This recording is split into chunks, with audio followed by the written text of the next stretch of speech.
bicara tentang stent koroner, yang paling penting di dalam prosedur angioplasti itu adalah preparing lesi.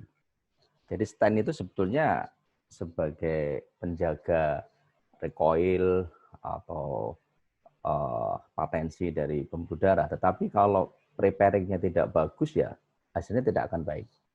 Jadi untuk itu saya akan mengajak teman-teman sejawat, dalam hal ini mungkin para peserta fellowship training, kita harus mengenal sebetulnya stent. Stent itu apa sih? Seperti apa? Kemudian kita juga harus mengenal komersial stent yang ada di Indonesia itu apa saja. Dari beberapa kali kita lakukan suatu laporan dari registry, itu kami mendapatkan lebih dari 50 jenis stent yang ada di Indonesia. Dan nantinya bagaimana kita harus memilih, karena kita kan yang terutama yang teman-teman yang bekerja di rumah sakit pemerintah, karena akan ditanya akan dari manajemen bahwa rumah stent yang akan dipakai yang mana. Saya akan mulai tentang terminologi stent. Ini agak sedikit salah kaprah mungkin ya. Saya mendapatkan dari jurnal tahun 2011 bahwa kata stent itu sebetulnya mengambil dari seorang nama dokter gigi. Ini dokter gigi di Inggris. Itu dia membuat suatu alat untuk tambal gigi pada saat itu. Sehingga sampai berkembang anaknya juga dokter gigi, akhirnya bisa menjadi suatu perusahaan yang besar. Nah, itu dia dinamakan stent. Kemudian perkembangan selanjutnya itu justru di dalam literatur kedokteran, istilah stent itu dipakai pertama kali bukan di intervensi koroner, intervensi jantung, justru malah di teman dari urologi. Kalau kata stent sendiri itu dari kamus Oxford English Dictionary itu sebenarnya sudah muncul tahun abad 14 coba. Abad 14 kita di mana itu? Itu di situ ada kata-kata stent yang diartikan sebetulnya itu suatu alat untuk meluruskan jala atau untuk mengkail. Nah, apakah sekarang coronary stent itu diambil dari mana? Saya juga tidak berani menyimpulkan, tetapi dari jurnal ini mengatakan kata stent diambil dari nama seorang dokter gigi yang berkecimpung di material. Nah, kalau kita artikan sebagai ring atau sebagai bagaimana ya itu beda masalah.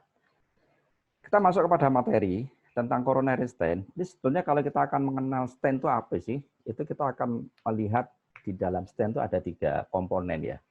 Yang pertama tentang scaffold-nya, scaffold sebagai penyangga nanti. Kemudian dengan perkembangan teknologi, karena proliferasi sel otot polos, diperlukan suatu obat antiproliferasi drug, yaitu untuk mencegah restenosis. Dan yang ketiga adalah pembawa dari atau pengikat dari antiproliferasi drug tadi, atau yang disebut di dalam teknologi ini disebut sebagai delivery vehicle. Jadi kita akan lihat satu persatu nanti. Jadi tentang scaffold itu akan secara tidak langsung kita akan melihat satu mungkin materialnya, kemudian geometrinya. Nah, ada beberapa sebetulnya tentang scaffold yang harus kita pelajari, tapi kalau terlalu banyak kita pelajari nanti tidak cukup waktunya. Kita akan memperkenalkan tentang materialnya dulu. Material stent itu awal-awalnya dulu kita pakai adalah stainless steel atau yang disebut sebagai 316L. Itu ada suatu singkatan dari orang-orang teknik. Kemudian berkembang lagi karena stainless steel ini tebalnya rata-rata itu 140, 150 mikron, itu menyebabkan restenosis. Karena restenosis itu berhubungan dengan tebal dari strut, maka orang-orang teknik itu berpikir, bagaimana bisa ditipiskan? Nah, kalau ditipiskan, tapi tidak mengurangi radial strength, sehingga ketemulah suatu komposisi kobalt kromium. Nah, komposisi kobalt kromium itu kita kenal ada 2, ada MP35N, ada L604. Ini memang mayoritasnya itu kobalt kromium, tetapi campuran yang lainnya agak berbeda. Dan ini juga akan mempengaruhi heat strength ya. Ada beberapa istilah namanya heat strength, radial strength, itu memang istilahnya yang dimiliki oleh teman-teman dari teknik ya. Dan kita juga harus tahu sedikit lah. Kalau menguasai saya kira juga agak sulit. Ya. Kemudian bagaimana tentang geometri? Geometri stent itu memang agak sedikit berpengaruh juga terhadap luaran klinis karena dia akan mempengaruhi tekstur dari dinding pembuluh darah, kemudian aliran darah sendiri, dan kita harus mengenal beberapa geometri stent ini karena kita harus memilih stent yang ada di kamar cath lab kita. Ini saya sedikit mereview dari sejarah. Dulu mungkin ini seangkatannya Dr. Sundarya, Dr. Iswanto Pranatu, sama Dr. Nur Haryono, mungkin mengalami akan memakai stent yang berupa wire coil. Jadi dia tuh wire gitu, terus dibikin coil gitu, kemudian baru dideliverykan ke pembuluh darah. Ini sangat, saya juga tidak bisa membayangkan, saya belum pernah ketemu ini. Saya tidak bisa membayangkan bagaimana rumitnya. Kemudian karena ini terjadi banyak ya sedikit komplikasi lah mungkin ya, atau resistensi cukup tinggi, akhirnya dikembangkanlah suatu model stent, apakah itu bentuknya modular stent atau tubular stent. Ini agak sedikit berbeda. Kalau modular stent itu dulu mungkin namanya dari Medtronic kali ya. Kalau yang tubular stent itu Guidant, tadi yang disebutkan Dr. Iswanto tadi ada Palmas Cuts itu juga itu sudah mulai agak maju sedikit dibandingkan yang wire coil. Itu modelnya tubular. Bedanya di sini. Kalau modular stent itu memang sebetulnya tadi semacam dari coil yang digabungkan satu dengan yang lainnya itu dengan laser. Tapi kalau model desainnya itu slot, itu sebetulnya dari satu tabung, kemudian dia sudah dibikin desainnya, dan baru digrafir menggunakan cutting laser. Sehingga di situ nanti akan keluarannya agak berbeda. Nah, kita harus mengenal beberapa istilah di sini tentang platform stent. Itu kalau kita sebut ring, itu sebetulnya jumlah strut dari satu panjang satu stent. Misalnya seperti ini. Tadi aku pakai laser, pakai pointer ya. Cukup jelas dijelaskan. Cukup jelas ya. Ini satu stent ini ada 7 ring. 1, 2, 3, 4, 5, 6, 7. Sehingga kalau kita mau mengatakan dipasang ring, ya mungkin dari sini istilah bahasa Indonesianya dipasang ring. Berarti di sini sebenarnya ada 7 ring. Nah, satu ring itu, kita kalau lihat, satu bulatan ring, itu kita harus mengenal, di situ ada berapa simpul. Kita di Indonesia ini misalnya, biometrik itu dengan diameter di bawah 3,5, itu simpulnya 9. Kalau yang lain tuh simpulnya ada yang 8, ada yang simpulnya 5. Nah ini kalau secara literaturnya orang-orang teknik itu memang sangat berpengaruh terhadap outcome sebetulnya, tapi kita tidak pernah membicarakan tentang hal itu. Kemudian simpul-simpul tadi itu atau vertices tadi itu akan kita sebut sebagai strut ya. Nah, itulah bentuk tebal dan panjang strut ini akan mempengaruhi dari outcome klinis dari pasien yang akan kita pasang dengan stent koroner ini. Kemudian yang tidak kalah penting itu adalah hubungan antar strut, hubungan antar ring. Hubungan antar ring ini kita sebut sebagai link. Dan koneksitasnya itu hubungannya itu bisa saja dari peak ke valley. Jadi di sini ada disebut sebagai peak atau valley, lembah atau puncak. Kemudian ada juga yang hubungannya antara peak dan peak, kemudian bisa juga di tengah-tengah. Ini ada beberapa contoh gambar yang saya potret dari beberapa stent yang ada di Indonesia. Nah, hubungan antara strut kemudian link ini kita sebut nanti sebagai cell area. Terminologinya banyak, ada cell area, ada cell strut, ada free cell, itu terminologi yang hampir sama, menurut saya itu sama. Nah, yang harus kita ketahui, posisi hubungan antara ring, link yang membentuk sel strut itu kita harus mengenal apakah dia itu nanti sebagai open cell atau closed cell. Ya, kalau open cell itu antar linknya itu sedikit, artinya dalam satu lingkaran mungkin linknya cuma 2 atau 3. Sehingga dia berjarak panjang. Ini yang disebut sebagai open cell. Tapi kalau di setiap puncak atau lembah dari strut tadi itu kita dihubungkan dengan link, sehingga free cell atau selnya itu sempit, itu disebut sebagai closed cell. Di sini memang ada kelebihan dan kekurangannya dari tiap tipe dari stent itu sendiri. Apakah itu sebagai open cell atau closed cell? Yang jelas kalau open cell dibandingkan dengan closed cell, radial strength-nya beda. Saya bisa membayangkan karena scaffold-nya lebih banyak di closed cell, sehingga dia radial strength-nya lebih kuat pada tipe yang closed cell. Tetapi kalau kita mau main di bifurcation lesion, kita kalau closed cell, side branch aksesnya akan susah. Taruhlah kita bisa membuka side branch-nya dengan opening stroke, kemudian di kissing balloon, akan rusak nanti yang bentuk closed cell. Jadi kita harus juga memilih bagaimana tipe lesi stent yang harus kita pakai. Ya. Kemudian bagaimana posisi plak prolaps. Sebetulnya kan stent itu untuk menyangga dari plak. Kalau open cell jelas para plak prolaps itu lebih tinggi, tapi kalau closed cell dia lebih rendah. Nah, kalau kekurangannya dari closed cell, yang jelas dia akan lebih rigid, dia akan lebih kaku, delivery-nya akan lebih susah. Ya, ini kita akan sedikit mengenal tentang open cell dan closed cell. Di beberapa jurnal dari orang-orang teknik itu hal-hal semacam ini diperhitungkan sekali mereka. Apakah dia itu bentuk strut-nya itu kotak atau bulat. Tapi yang jelas di populer di pasaran kita itu paling banyak adalah yang bentuknya round strut atau agak sedikit bulat gitu ya. Karena memang itu sangat berpengaruh dengan aliran darah yang dijaga. Sehingga dengan demikian, kalau kita lihat platform desain stent ini mengalami beberapa kali perubahan yang kita sebut atau kita kenal sebagai first generation, second generation, third generation, atau sekarang sebagai fourth generation. Itu kalau kita bandingkan adalah sebetulnya satu materialnya yang kemudian material itu berpengaruh terhadap ketebalan strut. Kita bandingkan Cyper. Kalau Cyper ini saya pernah mengalami, ini awal-awal saya bekerja di CAT Lab ini, saya sudah mengenal ini bentuknya itu closed cell, kemudian tebalnya itu cukup tebal dia, kan 140 mikron. Kita bandingkan yang model yang paling baru sekarang misalnya ya, Synergy. Synergy ini materialnya platinum chromium, sehingga untuk mempertahankan radial strength dengan ditipiskan dia berani. Makanya dia tebalnya bisa sampai 74 mikron.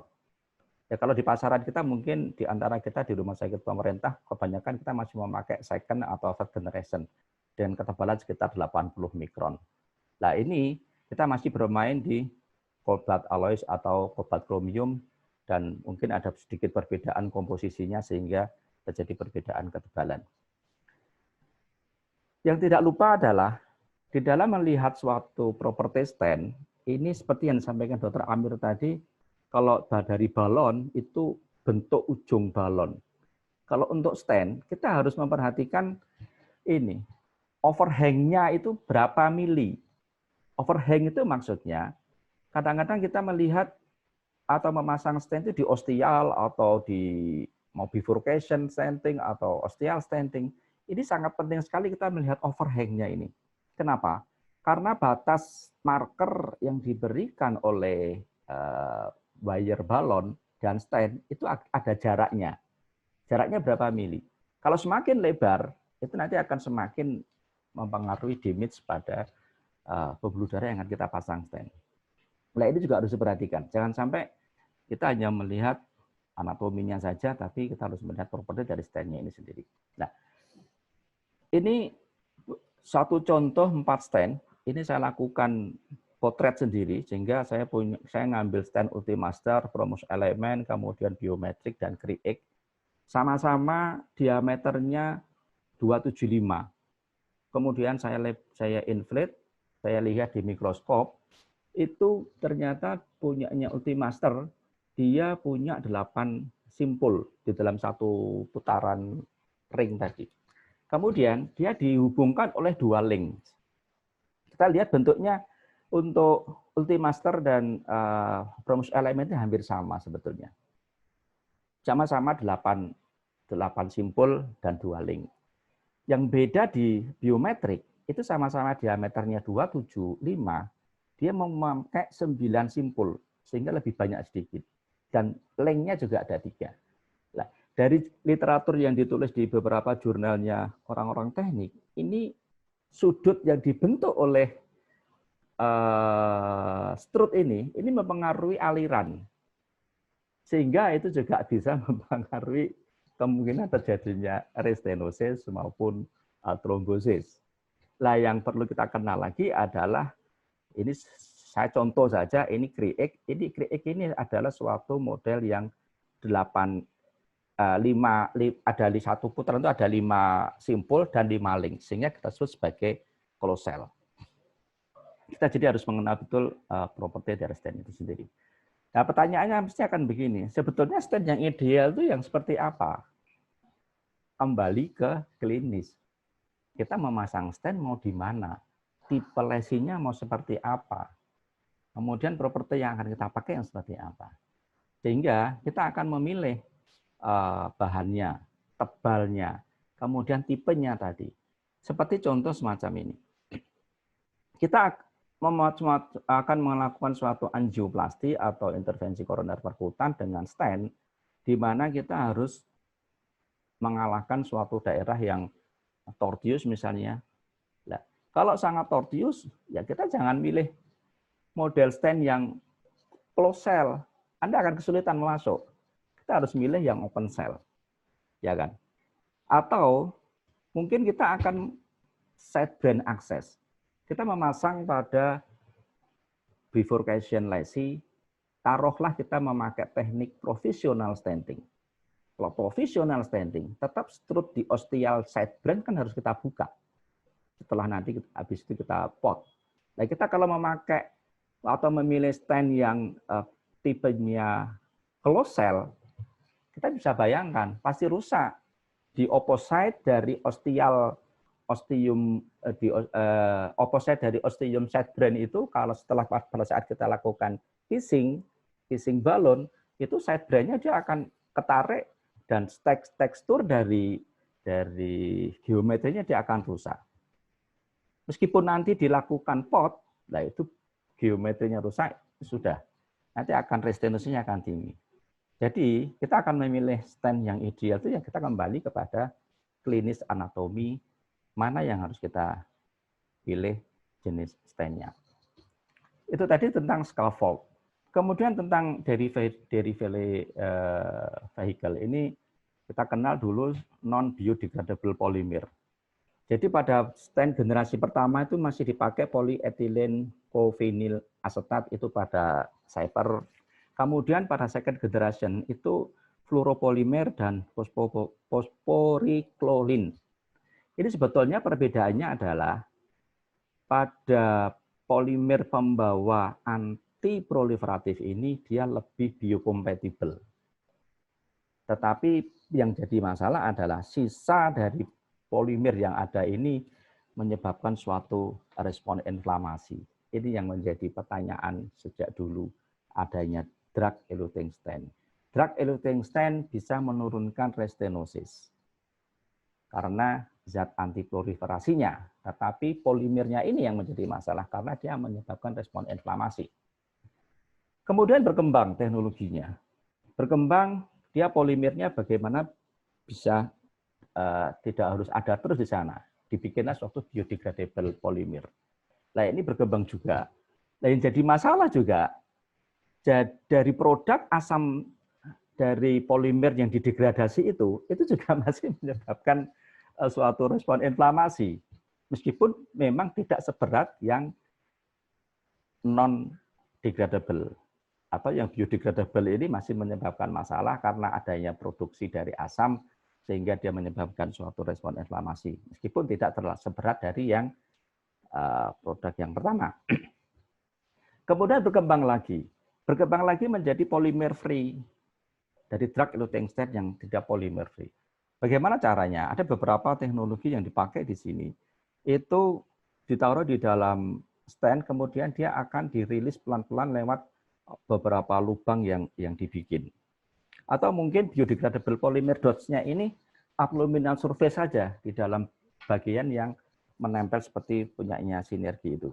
Jadi ini satu contoh dari polymer free drug delivery, sehingga obat itu akan dilepaskan pelan-pelan dari dalam stent. Ini suatu perkembangan teknologi saja. Ya. Kemudian kita lihat beberapa stent yang ada di pasar kita ya. Dash dengan durable polymer misalnya. Di sini ada Medtronic, itu ada Endeavor, ada Resolute, ada Science, ada Promus Primary. Jadi kita lihat ketebalannya itu 91, 80 sampai 91. Punyanya Medtronic masih 91 mikron. Dan bahannya kalau kita lihat dia sama-sama kobalt kromium. Dia kalau memperkenalkan kepada kita, "Dok, ini bahannya kobalt kromium."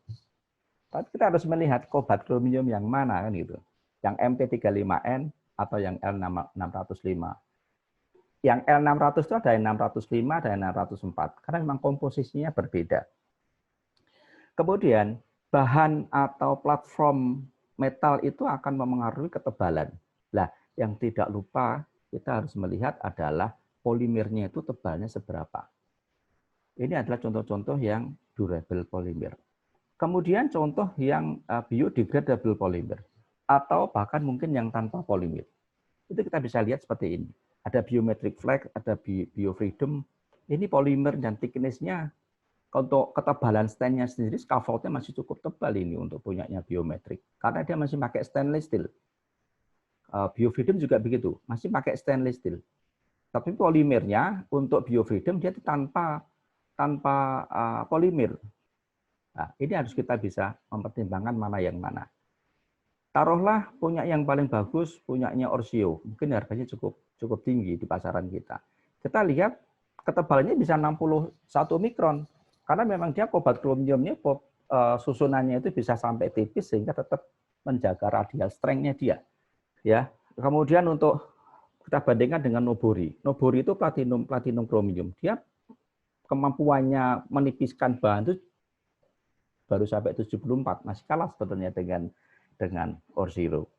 Dan ini beberapa trial yang mereka miliki, itu juga kita lihat data klinisnya itu seperti apa. Karena nanti kita akan memilih stand yang mana yang harus kita sediakan di cath lab, itu kita harus objektif. Dilihat dari beberapa aspek. Ya, ini sekarang kita masuk ke antiproliferatif. Antiproliferatif ini kan sebetulnya suatu zat di mana untuk mencegah proliferasi sel otot polos. Nah, yang jadi masalah itu half-life-nya itu sangat pendek sekali. Sehingga bagaimana dia bisa diriliskan tuh pelan-pelan dan tetap terjaga untuk menjaga proses proliferasi sel otot polos dari dinding pembuluh darah. Itu yang menjadi tantangan kita. Ya. Kita catat ada beberapa golongan ya, seperti yang disampaikan Dr. Amir tadi. Untuk balon itu, drug eluting balon memang mereka lebih tinggi profilnya atau hasilnya itu dengan paclitaxel. Kalau di dalam drug eluting stent mungkin golongannya sirolimus dan beberapa turunannya, ada sotarolimus, ada everolimus, dan kelompok yang lain. Kelompok yang lain itu sekarang baru diperkembangkan kurkumin. Ya, kami informasikan, kami memang di UGM baru menekuni hal-hal seperti ini. Jadi kami baru mengembangkan sebagai obat anti proliferatif ini, kita kembangkan kurkumin. Kami masih dalam taraf uji pada material. Mudah-mudahan nanti hasilnya baik. Kalau hasilnya baik, nah nanti kita keluarkan stand made in Indonesia, tapi drugnya adalah kurkumin. Yang menjadi masalah adalah dengan adanya scaffold dari material metal tadi dan polimer, ini kan menyebabkan suatu long term yang toksik yang lama. Dan ini berpengaruh terhadap proses suatu restenosis. Sehingga bioresorbable vascular scaffold ini terpikir untuk mengatasi masalah ini. Sehingga bagaimana tidak terjadi stenosis oleh karena material yang terlalu lama dan sifat toksik dari material yang kita implantasikan di dalam pembuluh darah. Kalau kita lihat bioresorbable vascular scaffold, ini sebetulnya komponennya juga sama. Ada scaffold, ada polimer, kemudian ada antiproliferatif drug. Ya, yang dipakai apa?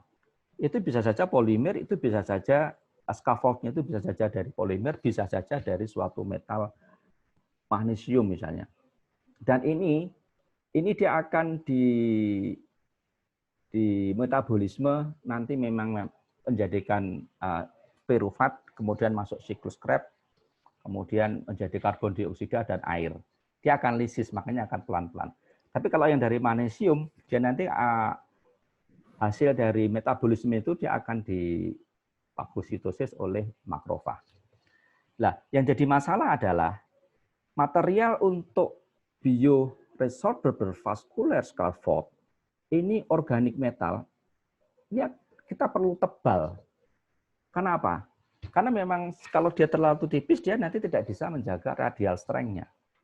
Dan menjadi kelemahan yang lain adalah dia mudah patah.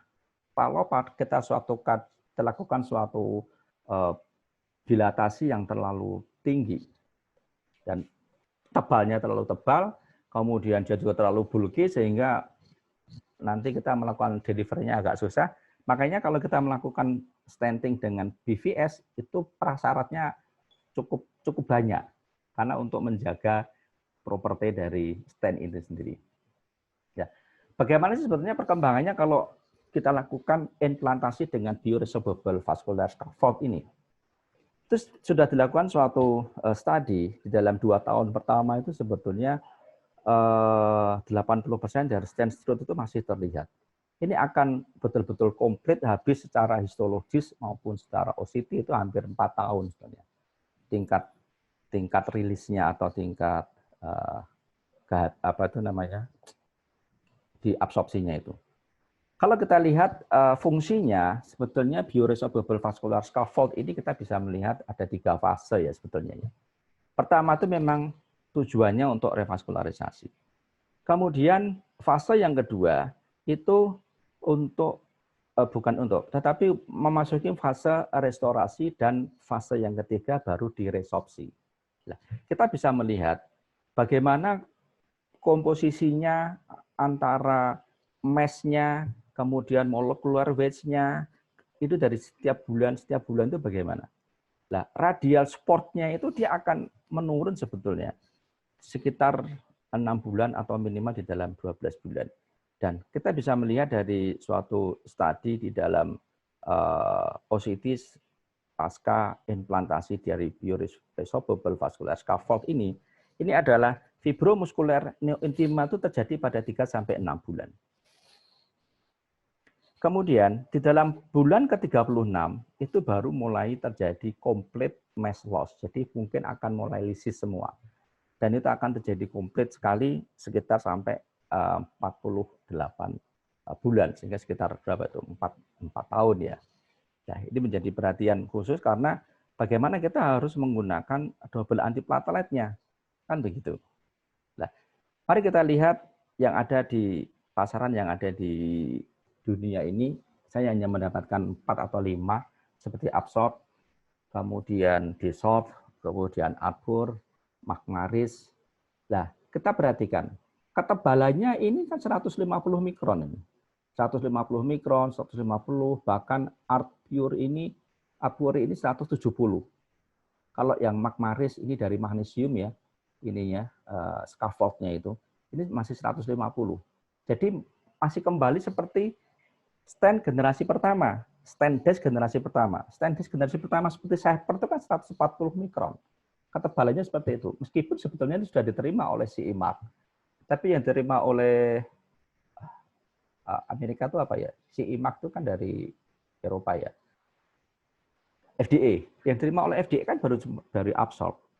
Tapi maaf ini saya tidak memperkenalkan clinical trial-nya karena waktunya. Dan di sini saya akan menyampaikan, akan mengajak teman-teman mengenal bagaimana sih sebetulnya proses manufacturing dari suatu stent. Ada 2 tahapan. Tahapan pertama adalah tahapan yang sifatnya masih komputasi, computational study. Ini ranahnya teman-teman orang dari teknik, dari engineering. Jadi dia menggambar, kemudian membuat suatu desain, kemudian dia uji di suatu komputasi karena komputer itu software-nya sudah banyak sekali. Mau melihat radial strength-nya, mau melihat flow-nya, mau melihat macam-macam ada di sana. Kalau sudah dicapai suatu model stent yang cukup sahih, dari kacamata komputasi, baru itu dimasukkan ke laser cutting tube. Jadi programnya dimasukkan ke sana, kemudian kita mencari material raw-nya. Ini bisa stainless steel, bisa cobalt chromium, tergantung dari kemampuan dari hasil dari komputasi ini. Nah, jadi sebetulnya tidak terlalu sulit. Ini sudah dimasukkan di komputasi, kemudian laser tube, kemudian materialnya dimasukkan, dia sudah menggambar sendiri, di cutting sendiri.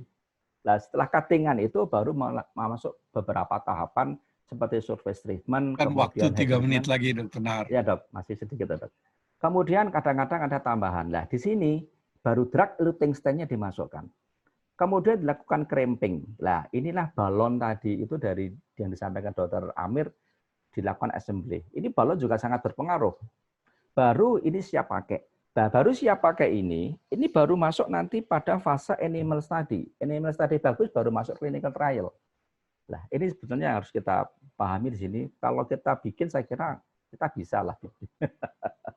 Sekarang bagaimana kita akan memilih coronary stent? Ini saya ambil dari jurnalnya India, cukup baik lah, tapi tahun 2016 ini. Bagaimana kita akan memilih suatu stent yang baik? Kita memilih suatu stent yang baik itu ada dua kacamata sebetulnya.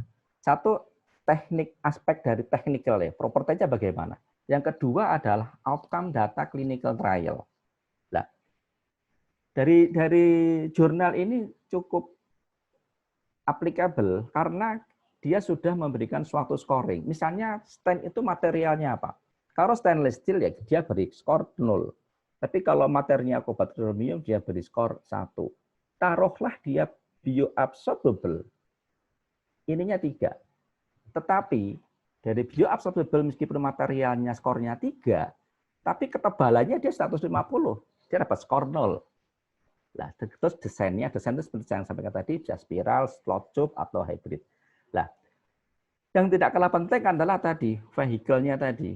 Kendaraannya itu polimernya pembawa anti proliferasinya, dia sifatnya biocompatible atau bioresorbable. Tebalnya berapa? Nah, yang tidak kalah penting adalah atau malah sangat penting adalah data klinisnya bagaimana, trialnya hasilnya apa. Dalam MIS 1 tahun, mortalitasnya berapa? Lebih dari 9%. Nah, skornya 0. Kalau MIS-nya kurang dari 6%, ya kita kasih skor lebih banyak. Sehingga di sini, kalau sudah kita masukkan, di jumlah semuanya, itu sebenarnya kita bisa membuat atau stent itu ada di first generation, second generation, third generation, atau fourth generation. Jadi kalau ditanya sama orang rumah sakit, dok, stentnya yang mau dibeli yang mana? Jangan diserahkan sama orang rumah sakit. Serahkan sama orang rumah sakit, nanti cari harganya yang paling murah. Harga paling murah, kualitasnya bagaimana? Nah, di sini kita mencoba suatu standarisasi bagaimana kita memilih stent. Jadi sebagai resume adalah kita mengenal properti stent ini ada 3, yaitu scaffold, anti proliferasi, kemudian delivery vehicle. Kemudian bagaimana kita akan memilih suatu stent yang baik untuk sediaan di kamar cath kita lihat aspek propertinya atau tekniknya, technical aspeknya, dan yang tidak kalah penting adalah outcome data klinis trials itu. Cuman sayang saya tidak bisa menyampaikan data-data klinis dari beberapa stent karena memang waktu, mungkin lain waktu kita bisa sambung lagi. Sekian, terima kasih Dr. Sunarya, mudah-mudahan terjadi diskusi yang konstruktif.